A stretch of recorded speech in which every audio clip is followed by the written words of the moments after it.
Folks, welcome to Paisa Vaisa. I'm your host Anupam Gupta, B50 on Twitter.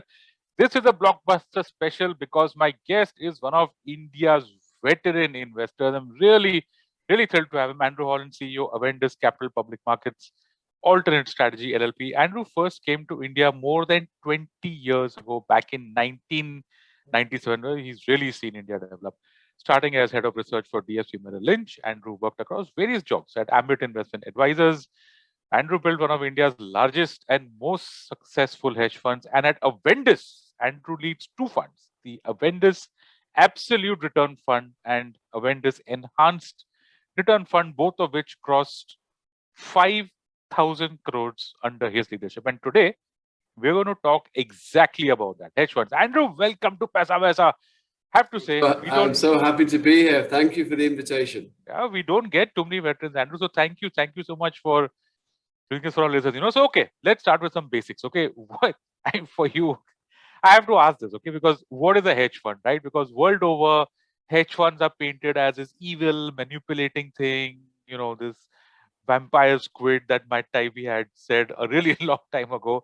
That's not entirely true, right? What's the reality? What are hedge funds and how do they work? Yeah, no, the reality is far from that. I think obviously the press always likes to highlight the hedge funds for making money on any kind of downfall of a stock or an industry or whatever it might be. But for most hedge funds, it's really it's you don't know when market risk is coming. You can maybe guess that markets might fall, but if you don't have any protection, then you'll just fall along with the market. So hedge funds is really on the kind of shorting or hedging. I would really kind of keep the hedging part of it.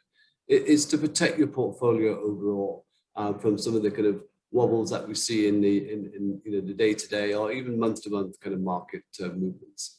And that's what they call it. I mean, they call hedge funds for a reason. There is a long side of it, which is probably stuff that they hold, over the longer term. And then there's a short side of it so that they can hedge the volatility that comes in. Have I understood that right broadly?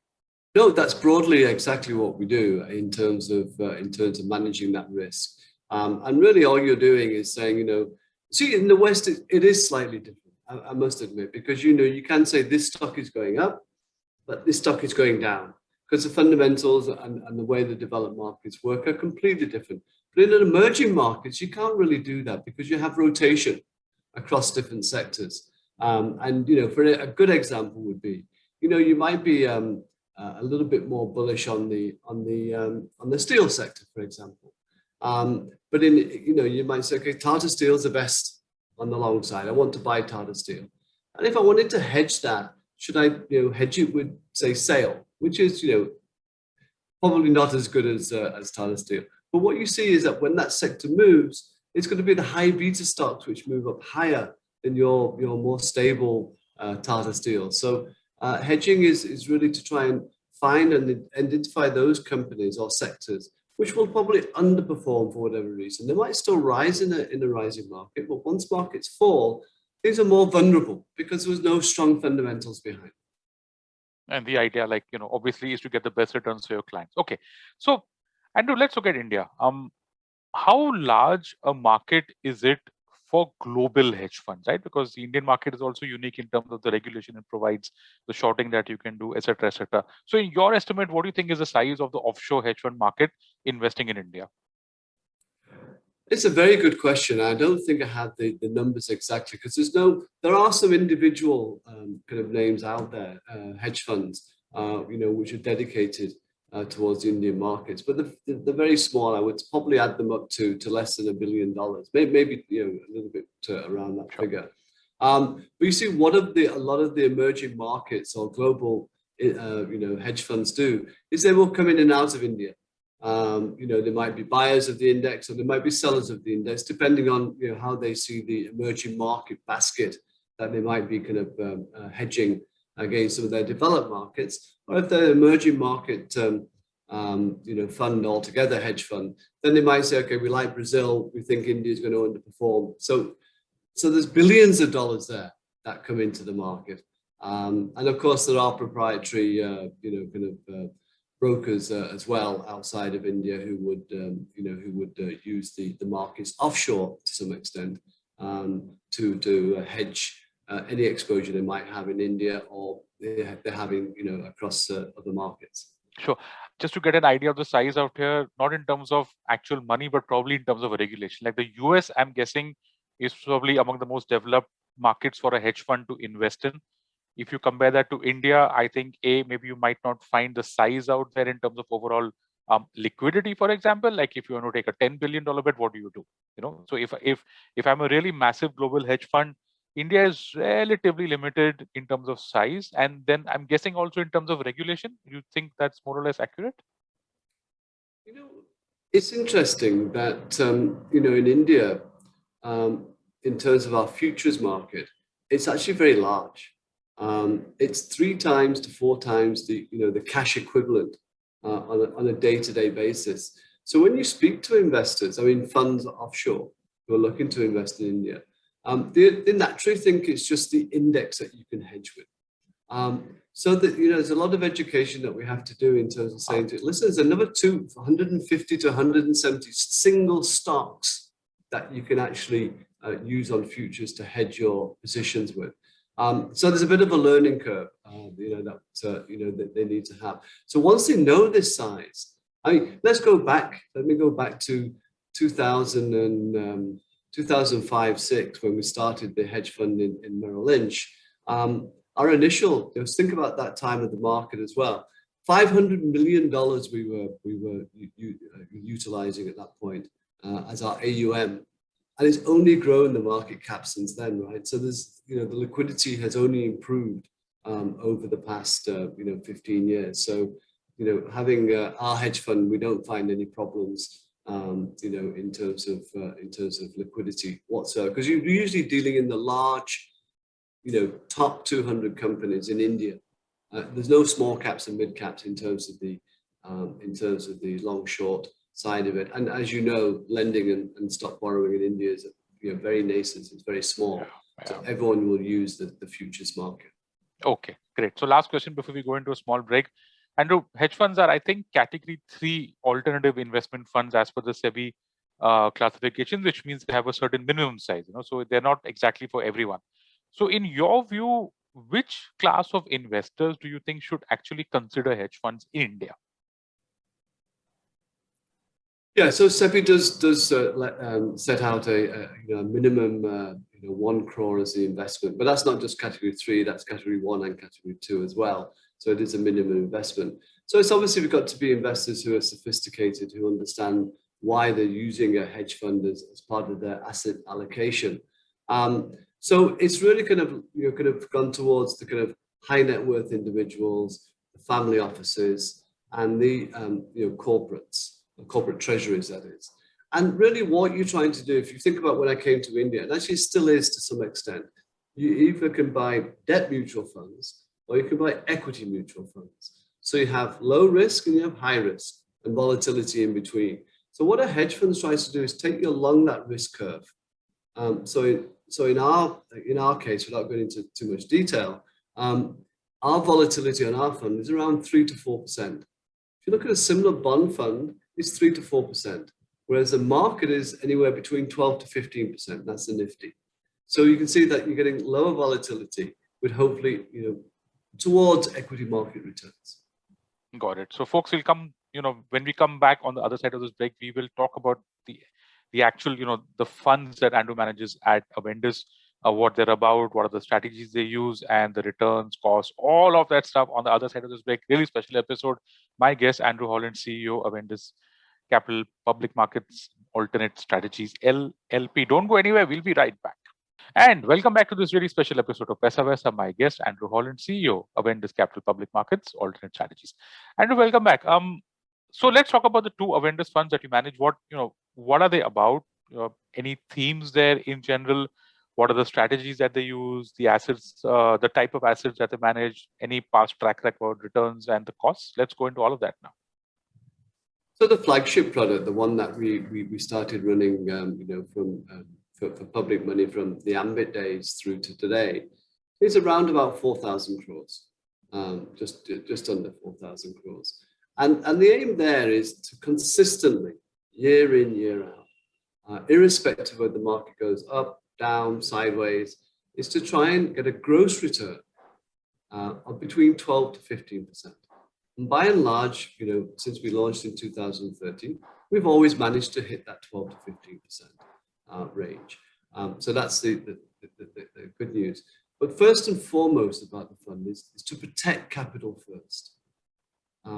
Because, and I'll come to this in terms of where do we compete against in terms of other products, but protect capital first and then try and make up 12 to 15% consistently. So there'll be periods when we're sitting a large amount of cash.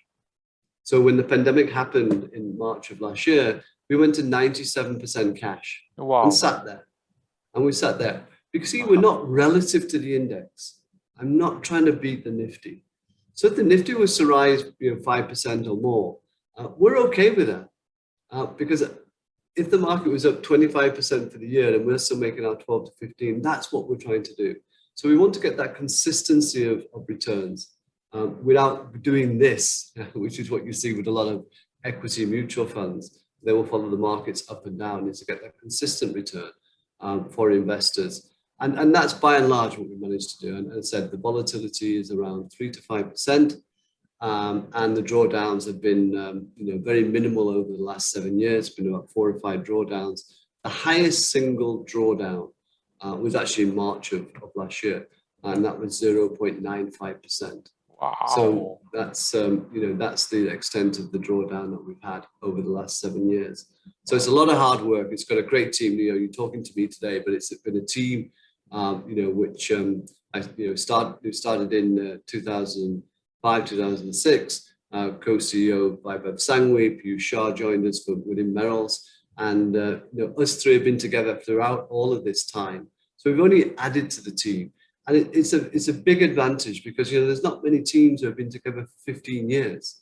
And there's not many teams that can do long short over 15 years as well. So it's very much the team effort of working hard and managing risk. And that's the key. It's all about managing risk. I'm sure you could tell me a good stock to buy, and hopefully I can tell you the same. But how do you manage that in a volatile market? How do you hedge it? Is the key. That's a tough question. I in fact have 2 follow-ups here, Andrew. So the first is, are you only stocks focused, or do you have more assets at your, do you consider any other assets that you can also invest in? And when I say stocks, I mean cash and derivatives, or do you invest beyond that? No, it's only Indian equities. Okay. So what we have is 3 parts to it. One is when we're deploying money, is how much cash do we want to keep? Are we seeing a volatile period ahead so we can keep some more cash? And that's typically would go into a liquid fund, or if there's some arbitrage opportunities, risk-free arbitrage that is, which are yielding more than the whatever we're getting at the moment, 2-3%, right? Then we would park it there until we could deploy it again, or felt confident to deploy it to get our returns. And then it's really utilizing the kind of either single stock futures, index futures, which is Nifty index, bank index futures, and probably options on the Nifty side, because it's still quite illiquid for single stocks at the moment. So that's how we manage the portfolio. So all you're doing is taking the same exposure through futures as you would do if you say, I want to put 100 rupees into HDFC Bank, and just take the equivalent of that in futures. Sure, that makes sense. And so just for our listeners to understand this better, probably they might not have invested in a hedge fund. Some might have invested in a PMS, and the PMS is quite simple. You just write a check and the fund manager takes your money, and then I think most of them typically deploy that entirely into the markets. I don't think many of them take cash calls. So does that work in an AIF also? Like when I give you your money, do you deploy that straight away? Number one. And number two, let's say that tomorrow there is a big fall in the market and I have extra money. Can I give that money also to you, or is there a lock-in, or is there some kind of structure where I can't top up my money after I've put in? How does that work? Yeah. So, the basic is that you have to have a minimum of crore in at any point in time. We have monthly, kind of entry and exits at the end of the month. So if you were to come in, say, the end of this month by tomorrow, then and you said, okay, I'm not sure I want to be here anymore, then by the end of May you could redeem your redeem your units and receive your money back. So it's a 1 month liquidity window. There's no entry loads, there's no exit loads on the fund. So it's really monthly liquidity with no lock-ins, and that's what investors like, actually, in the fact that they can kind of take their money out at any point of time within the year, and you can top up at any within those kind of same parameters in terms of the end of the month, and we see many investors doing that over the course of the year. So that's how we deal with it.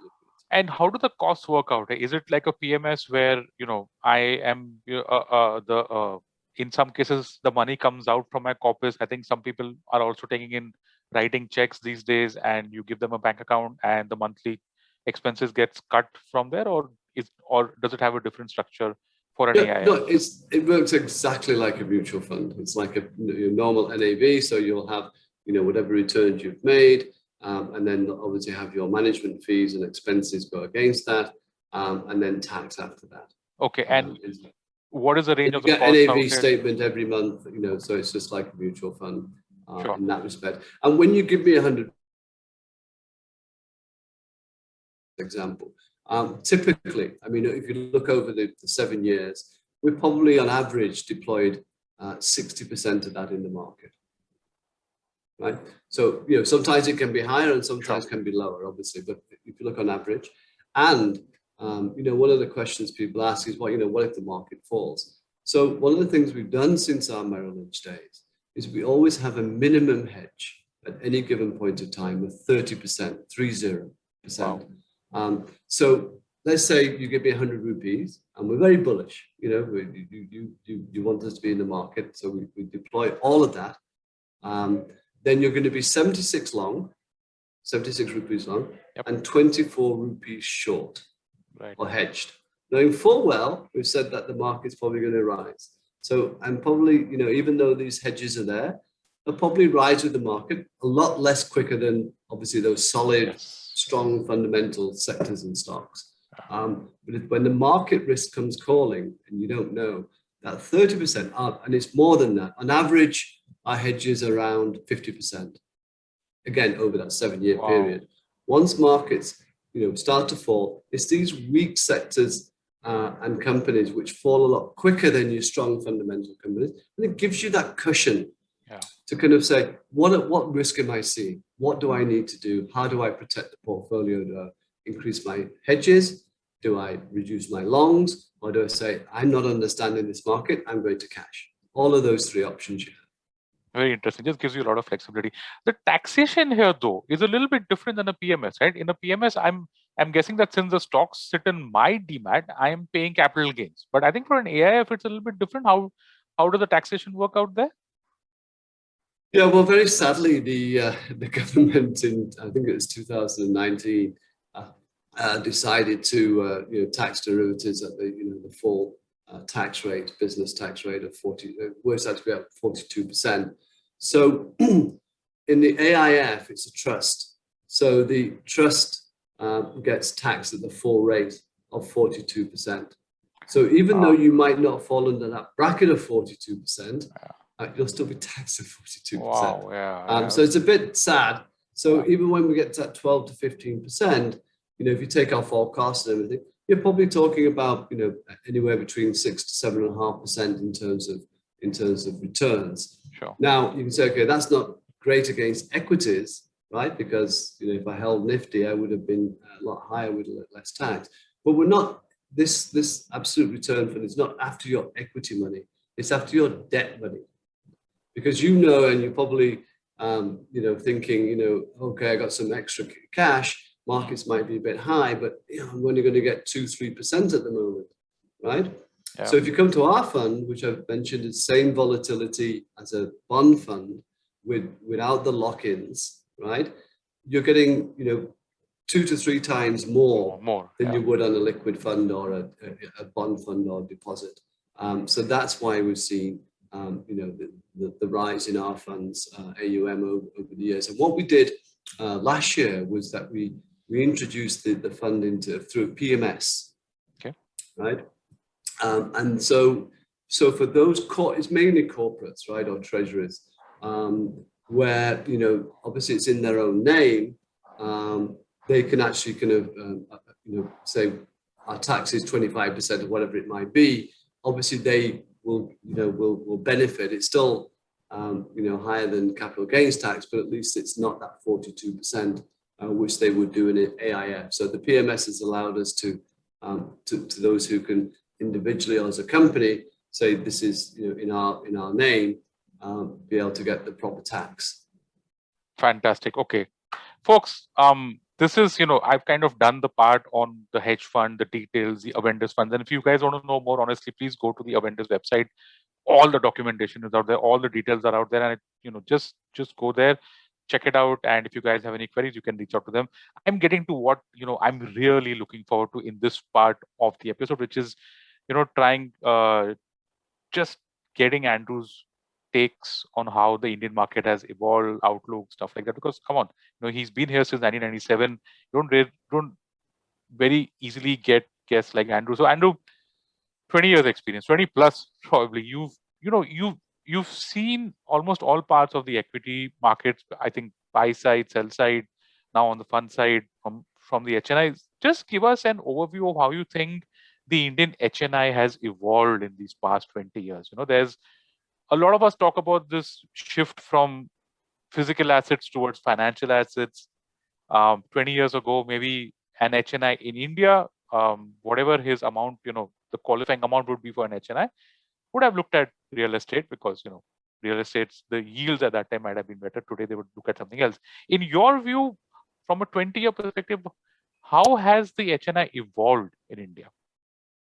Oh, very much so. I mean, apart from them just kind of evolving towards family offices as well. I find that their sophistication is is on par with anywhere else I would look in the world.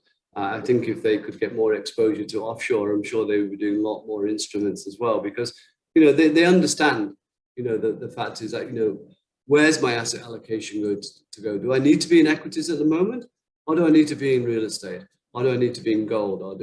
So they'll have their asset allocations, but they're always looking for if they need yield, then what kind of products are out there? How much risk are they willing to take to have that kind of yield, which they're kind of wanting to attain? So I suppose from the years before when you just had or buy a debt mutual fund, there's many different products they can look at, from REITs to private equity, to alternative investments, to crypto, to wherever they want to be now, and have offshore exposure as well, because they've been able to put money offshore for many years. Yes, some of it's gone into housing, for whatever purposes, but also now they could obviously have holdings in Tesla and whatever else they want from those investments too. Okay. In terms of demands, do HNIs and family offices typically focus more on return on capital, return off capital, capital safety, capital protection, or are they still slightly on the edgier side? They're saying that, okay, we're willing to take some amount of risk as long as you can give me reasonably good returns with lower volatility. How are they on that scale? So what we find is, you have two types of investors. You have those investors, for whatever reason, may have been hit by the markets over some period of time, and so are very nervous about being in pure equity markets. So they're looking for products which will, help them navigate to some extent the kind of falls that you get. So for them, it's about preservation of capital. And that's really where they want to see the comfort. So if they invest in our fund, and I've said, what we try and do in terms of capital preservation, if they see that being demonstrated, then they're very happy.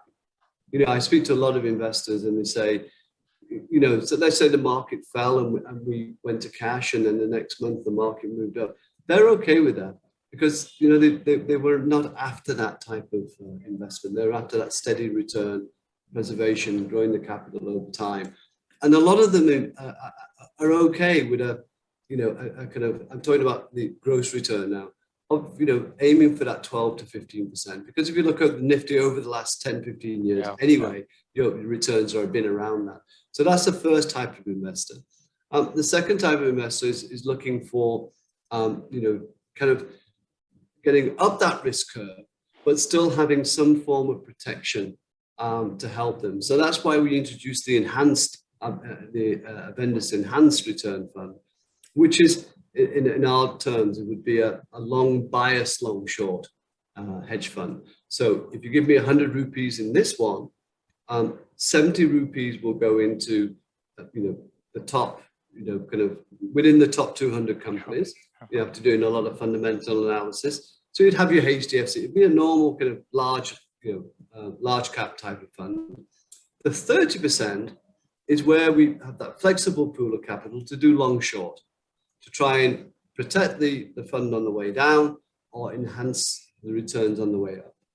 So it's a little less than, we would say it's a little less, if the Nifty is here in terms of risk, then we're trying to take it a little notch down in terms of the risk profile. Do you get a lot of anxious inquiries about startups? Like, I want to invest in a startup.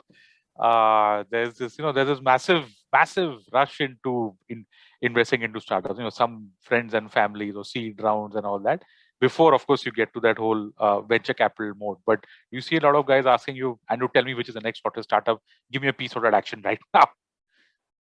No, I wish they'd give me some ideas, because actually, we don't actually deal in. I mean, we can take some pre-IPO, just before they come. I'm going to say come to the market. We have been anchor investors, should I say, in some of the funds just being listed, but we don't take kind of early bets on companies because it is highly illiquid. I can't give you your money back if you wanted it and we're stuck inside a company which might not list for 2 to 3 years. So usually we're finding that it's people who have investing in our fund who are actually owning some of these companies rather than okay. Andrew, your view on the Indian markets. We know that what's happening right now is at a scale that I'm sure none of us has seen probably for our lifetime so far. And we're hoping that all of us get sorted in the next couple of months, if not sooner. This is a truly terrible time. What's your view on the Indian market going forward, both in terms of outlook and in terms of, the kind of advice you're giving to HNIs right now? So you're quite right. I mean, I've never faced this. I would have had to live. I'd have to be over 100 years old to have been able to say I know what to do. I don't know. This is going to be new. It's going to be different. People keep saying it's going to be the roaring 20s, like we saw last time.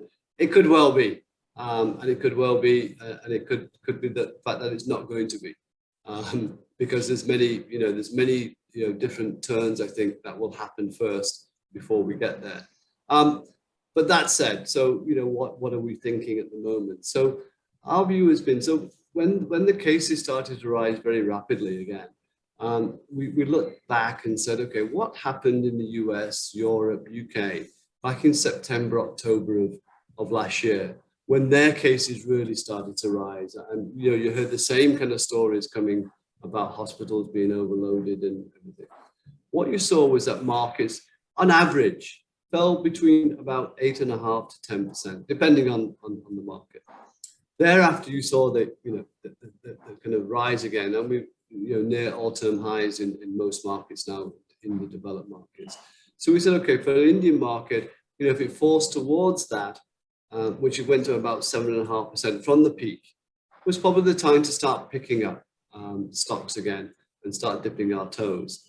And that's proven to be the case. Because what investors do is say, okay, we know it's going to be bad. Now, is it one more quarter? And what's the catalyst to move us forward? And the catalyst now is vaccinations, right? So if you look at the US came out, market started to rise. Then the UK has done very, very well from the disaster it had originally to the vaccinations that they've rolled out. And then finally Europe, which was a little bit behind. So India will go through the same, we feel the same kind of that move in terms of the initial fall, which we saw, and then now it's about vaccination. So, if we're getting good news about vaccinations and the speed of vaccinations, then I think the markets will look beyond this quarter and say we're okay. But also globally, you've got, the Fed is going to let the economy run hot during the summer. It's not going to care about inflation, which probably means the market's going to run hot because no one cares about inflation. So when will the Fed look to, kind of start easing back expectations? We think that could be the end of August when you have that Jackson Hole, G10 kind of meeting of the finance ministers. That's when you might, because then, most of countries hopefully will be out of lockdown, and this spending, the roaring 20s spending, which everyone's talking about, will be in its full flight. We'll have a good idea then, is it sticky inflation or is it one-off inflation? And where's the employment figures going? Because a lot of those industries which are grounded still, like restaurants and airlines, would be actually fully open by then if things continue. I think the risk is obviously, and we know what the risk is that vaccination in countries outside of the developed world don't take off and are not as quick, then that risk of a variant or mutations and so forth, not as I'm an expert, just becomes a lot higher. And I think that's the risk that markets are probably not factoring in. And why would we want to do that? But it is a risk. So there's two risks: variants in terms of disease, and two is obviously when the Fed starts to tighten, as and when it does. And is the market prepared for that? Yeah, but I've heard you on various forums, on interviews. You've been in India now all these years. I'm guessing that you've always been a believer in the India story. The vibrancy of demand, the demographics, the fact that we are still a very young country growing. And if this pandemic hadn't happened, the kind of reforms that were happening in India at a policy level, and the entrepreneurship that's also driving a lot of change. You might see that in the startup side, but even on the large listed side, there's a lot of action happening. You're still a believer in the India story, right? No, and listen, the India story is compelling. I mean, our view, our longer term view is that, in fact, when we started this in October, if you look through our old newsletters, was that, we looked at a number of things coming into 2021. One, hopefully at that time, President Biden would be the president, which he is.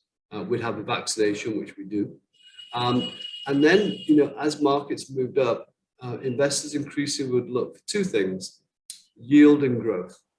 And that is only going to come from Asia, led by China and India. And the long term kind of, or the medium to kind of long term kind of positives of this is that if you believe that we do, that millennials will have the spending power over the next 5 to 10 years, whatever it might be. There's 60 billion millennials in the US. China, India alone, each have over 300 million. Oh, wow. Where the spending, where consumption's coming from over the next 5 to 10 years. So, the story might have those wobbles in between, but it's not going away from us. And if you talk about, the economy being a $5 trillion economy, again, we can put time horizons around it. Yeah. Your banking sector has to be huge to manage that. So the whole financial services sector is going to be completely different over the next 2 to 3 years. And there's going to be a lot more kind of, winning companies, not just the normal names that we all know. There's going to be a lot more new companies come through who are, kind of, just take life insurance companies, or health insurance. It's going to be huge. We're all going to want more health insurance. The pandemic has put, India pharma back on the global map again. We kind of lost it after those years of generic story and everything. Now we're back. Now we're back with tailwinds and margin improvements. So there's a lot of good things that will come out of the pandemic, but also the longer term picture from India in terms of just the millennials is just huge. And IT, Andrew, come on, you remember the good old days in the late 90s when you would have an Infosys or, that time Satyam, of course, and Penta Media and whatnot, and those. And we always thought that this is, a Y2K story, and somewhere the law of large numbers will come in. But look where we are 20, almost 30 years later, when you've got a company the size of TCS. IT should be there in your list, right?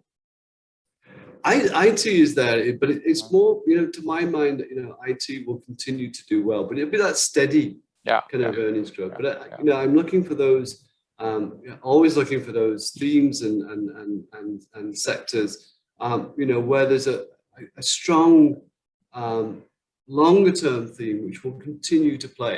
Now, if you take the consumption theme, for example, we know that Unilever, Hindustan Unilever will continue to do well. But will it grow at 30, 40%? No, it'll do that steady kind of 10% top line growth. But then, if I look at, say, an auto parts maker who is, who's specializing towards the kind of evolution of electric vehicles, they're going to see tremendous growth. So there's many changes which are happening, in terms of disruption, technology, and how will millennials spend? I mean, my daughter's, I don't think she needs to go to the shops anymore. She can just use the computer, and so all of these things will have an impact, and there'll be many different themes going forward. So that's what we're always looking for. What's the kind of longer term? What's the theme within the longer term picture of millennials, having the spending power? Yeah. Fantastic. Hope to have you back sometime, to discuss these themes. I just love talking about them with the veterans. So last question, Andrew, how do you see the hedge fund product evolving in the future in India? Tell us probably in terms of, regulation, taxation, anything that can actually make it more attractive to HNIs, because we know the hedge fund industry is true, it's huge globally. And there is a very specific utility that it solves for people who invest in them. Maybe it's not really taken off in India to that extent. So do you think regulation, taxation, whatever, could make it a little bit more attractive to HNIs? And B, how will technology shape hedge funds going forward? Well, two very good questions. I think, I would hope, I'm because we're still, trying to make representation that, that tax, 42% is too high. But if you look, before that tax was introduced, the category 3 AIFs were actually the fastest growing part of the overall alternatives industry over the last 5 to 6 years, and this just stopped it straight away, because 42% tax is a lot, right? So therefore, a lot of investors said, I don't need to take that kind of taxation hit. So they haven't kind of put more money towards the overall industry. So they could help by reducing that tax burden. So, if you're AIF and you come in, why should you be taxed at 42% if your tax is normally 35%? It's not correct. If you really wanted to have this industry kind of explode in terms of growth, then taxes like you would a mutual fund. I mean, why are we any different? We're dealing in equities. But that's probably will happen in the short term. But we'll continue to educate and say this is how hedge funds operate and how it can help you and help companies as well. It's not as though we're just shorting all the time like you see in the US and GameStop and all of that. So that's in terms of the regulation, and I think in terms of the quant side of alternatives, I think that will start to see a big increase over the next 2 to 3 years. It's starting to pick up. We're seeing clients being more towards quants than they were before. Artificial intelligence, I'm not sure. I mean, it could work. But I still think you need a human touch there at the moment, because you're thinking of, in terms of being able to kind of look at something and say, this is how I think the market will react.